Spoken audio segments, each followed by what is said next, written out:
Assalamualaikum warahmatullahi wabarakatuh. Perkenalkan, nama saya Ana Sabila. Saya akan membacakan materi pertama mengenai materi kami itu mengenai penegakan hukum di Indonesia. Baik, langsung saja. Pengertian penegakan hukum di Indonesia. Dalam menjelaskan penegakan hukum di Indonesia itu sendiri yang syarat akan penyimpangan dalam berhukum. Siddhartha menjelaskan hal ini melalui apa yang disebut sebagai jurah hukum.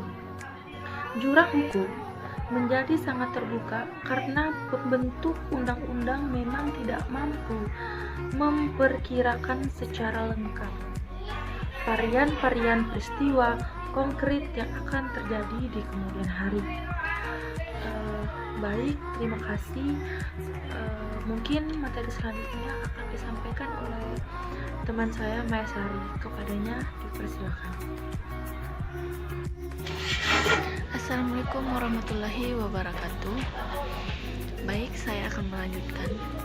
Jika dilihat dari keberlakuan hukum secara empiri yang melihat keberlakuan hukum secara langsung pada kenyataan di Indonesia dengan mengukur apakah hukum berhasil mengarah pada tingkah laku masyarakat dan aparat hukum berhasil menegakkan hukum, maka dalam tataran realita hukum masih berjalan tidak efektif.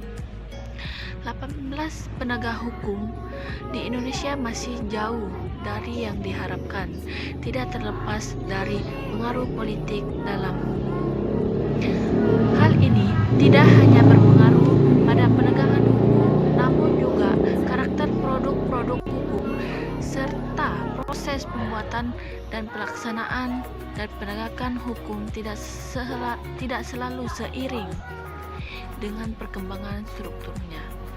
Hal ini jika ukuran pembangunan hukum di Indonesia, unifikasi dan kodifikasi hukum, maka waktu ke waktu peningkatan. Lanjut, pentingnya peran pemerintah dalam hukum. Pemerintah bertanggung jawab penuh untuk mengelola wilayah rakyatnya untuk mencapai tujuan dalam bernegara pemerintah.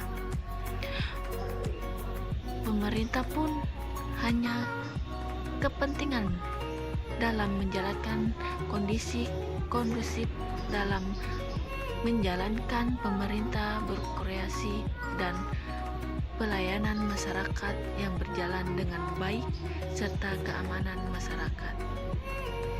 Sekian dari saya. Wassalamualaikum warahmatullahi wabarakatuh. Baik, di sini saya akan melanjutkan materi terakhir, yaitu kebijakan yang perlu dilakukan pemerintah dalam penegakan hukum.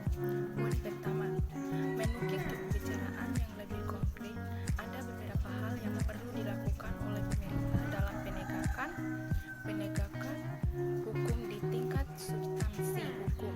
Peraturan perundang-undangan, pemerintah perlu mendorong pembentukan perangkat peraturan yang terkait dengan penegakan hukum dengan visi di atas. Misalnya saja, pembentukan peraturan yang mewajibkan prosedur teknis yang melaksanakan prinsip transparansi